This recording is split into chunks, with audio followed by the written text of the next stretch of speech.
All the cool kids on Instagram have Radian Ramjet and Afterburner combinations, but is it any good and is it as reliable as they say it is? We're going to take a look at it on the channel today and figure it out.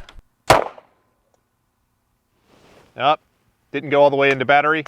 So today we are at the range to test out the effectiveness of the Radian Ramjet and Afterburner compensator, and kind of where we're at is that everybody more or less has a Glock pistol in their possession, but you've got people like Shadow Systems making the MR920P, which is a, dressed up Glock 19 that comes with a compensator from the factory. Radian kind of stepped into the space and released a true 50 state legal muzzle device that does not thread onto the barrel. It's retained with one single kind of cross pin that threads into the compensator itself. And the barrel has a massive, massive expansion chamber, so probably gets amazing compensation. They're claiming as much as, mid 30% in muzzle rise, so we're gonna test that out and see how it works. While I ran into Radian at TriggerCon, they showed me what they've got going on, and they sent me this stuff to talk to you about it. I kind of appreciate what they're doing. I've always loved their charging handles. I've got them on my AR and my PCC. They also have stuff like the 6 mounting plate for Glock's MOS plates are kind of terrible, and mine was actually not even flat. It was flat enough to work, but I mean, its days were limited. So this actually protects the front of the optic and threads up. And then the caps for the screws actually thread down onto the posts that are coming up out of the plate. It sinks the optic pretty low. It's a much better fit for the optic pocket. It's totally true and level. So like, they make incredibly high-end stuff. We're gonna check the velocity with the stock barrel. We're gonna check the accuracy and just kind of see how it compares to the Shadow Systems MR920P. So stay tuned. 1073. 1086. Just checked out the chronograph information on the OEM barrel, and it was about 1079 foot per second, and that was with Buffalo Creek 115. And if you use this, then that might help you out if you check them out. Thanks to Buffalo Creek for the support. 1041. So as it is right now, the Ramjet barrel is about 20 foot per second slower with the Buffalo Creek 115s. 25-yard accuracy test.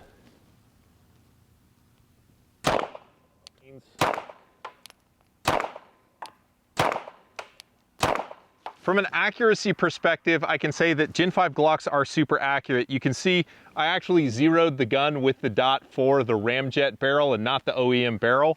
So the zero on the gun is actually about, I would say, an inch or so left versus where it is in the Ramjet. You'll see in a second. But you can see that's a pretty good group from a little service 9mm, one higher, which is a called flyer. That was a poor fundamental on my part. But the gun is pretty good. I mean, that's probably, I don't know, 4 or 5 inches out to out disregarding the flyer. So the Gen 5 guns are super accurate, so it's kind of a question mark as to why you'd swap the barrel unless it's for something like a Ramjet, but let's look. So the Ramjet, as you can see, actually put out a smaller group than the Glock did. It's marketed as a match grade barrel, and I believe that it is. And if you actually compare the speeds that I shot it at, I shot the group with the Ramjet significantly faster than the OEM.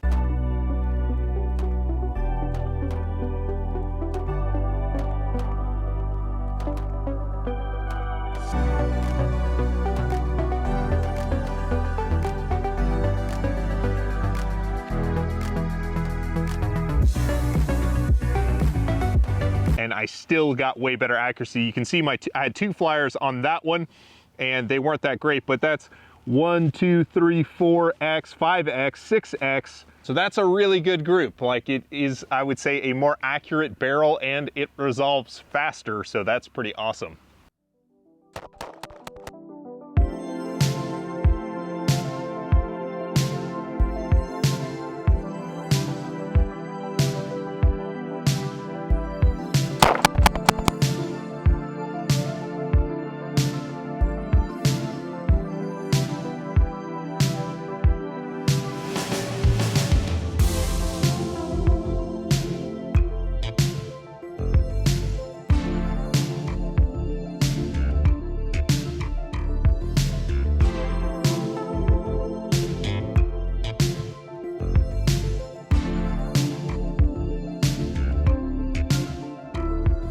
There's significant, like notably less dot movement with how the gun is moving around, like a lot less. I would say just eyeballing it, it looked like maybe 50%. I realize the slow motion is probably not going to show that, but it's a perceivable difference in how the gun moves. Okay, I am at 10 yards and I am going to check the reliability with the Ramjet on the gun. Since we're only shooting 5 shots per, and shout out to GB Guns for stealing the test idea. You might recognize it as What's for Dinner. But I'm going to pay attention to the ejection to see how it cycles the ammo, because with the compensator, it's going to knock way down the energy on the slide moving, which is what throws your brass away from the gun. If it doesn't go far enough, then you're likely to encounter jam. So even if the gun does cycle, we'll pay attention to the ejection. Going on the one is American Eagle 147 grain. Let's go.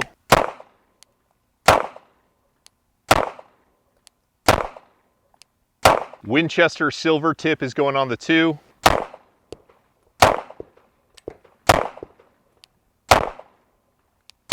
No problem with throwing brass. In fact, that's pretty lively.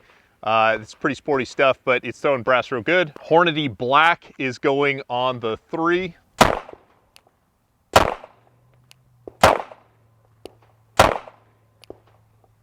Four is Buffalo Creek defensive ammo. These are XP 147s. I jerked the first shot low. Those are pretty stout in hand. I'd be curious to know what those chrono, because those probably hit like a truck. Like that is that's pretty accurate stuff. And going on the 5 is going to be Blazer brass.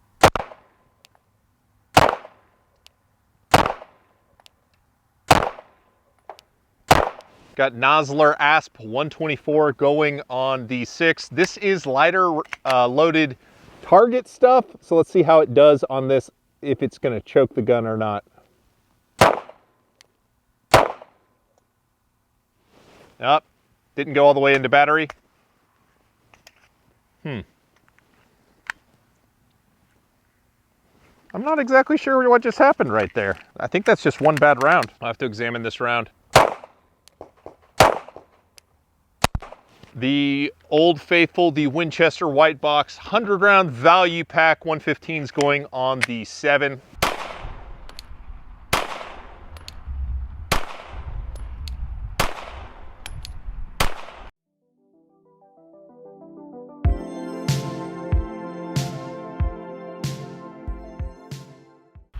All right, last test is going to be just a good old-fashioned bill drill at 7 yards. Let's see if the compensator is going to make us hold a little tiny group better than no compensator, because it's nice to know that it recoils less, but can you exploit it? Let's find out. And we're going to let the compensator go first so that the uncompensated version of the gun gets all the advantages it can.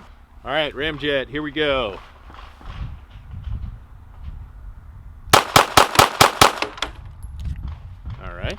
All right, we got Mr. OEM boy. Let's go again.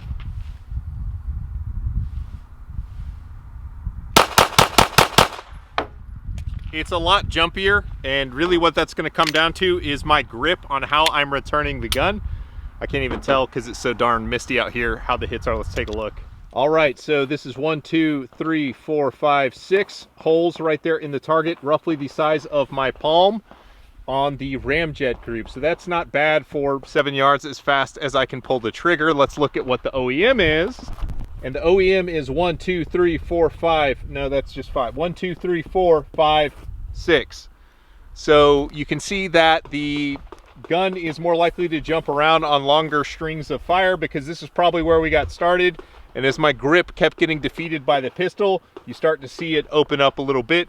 I know on the other group, the higher shots happened as my last 2 shots. So that kind of happens in longer strings of fire. So when everything's nice, it's pretty good. But then, you know, when you have a compromised grip, that's when you start to see the difference manifest. All right, the Radian Ramjet and Afterburner. Final thoughts with this thing. It makes the gun shoot nicer. It's not as much going on in the hands. It holds slightly smaller groups when you're pulling the trigger fast. It's more accurate at distance. It doesn't jump around as much. You do lose about 1%, I don't know, whatever this amount is of velocity based on the chrono through the barrel, but you don't lose any accuracy. In fact, you get a little bit more. Not a ton, but some. It runs with a ton of different types of ammo. Like, I can say that Radian products are, kind of top of price bracket for kind of, OEM enhancements, if you will. And what I find is that they're usually worth it. I love their charging handle, and similarly, I have to say I love this Ramjet afterburner combo on the Glock pistol. I'll probably be doing another one of these with the Sig Sauer P365 barrels that they've got as well, and check out what it does for that, because that's a skinnier platform with a much lighter slide, much more violent recoil. So I'm very curious how it's going to relate to like the macro and things like that. But I can say on the Glock, like, this is a big value add. The afterburner Ramjet combo absolutely delivers. And I mean, the 6 isn't bad either. That's a pretty solid optic system. So, I mean, lots of folks have Glocks kicking around. If you want to be a cool kid, you can be like all the other cool kids on Instagram and, rock one of these. It fits in Glock 17 holsters. That's what I've got on right now, and it fits in no problems at all. So there's not a lot, really anything negative to say about the gun. The only malfunction that we had was with the bad ammo. It was just an out-of-spec cartridge that somehow snuck through QC. But everything else ran great. It's tough to say anything negative about it other than it costs a lot of money, but it also delivers more performance. But if you want to check out this video on the Shadow Systems MR920P review, you can see that here.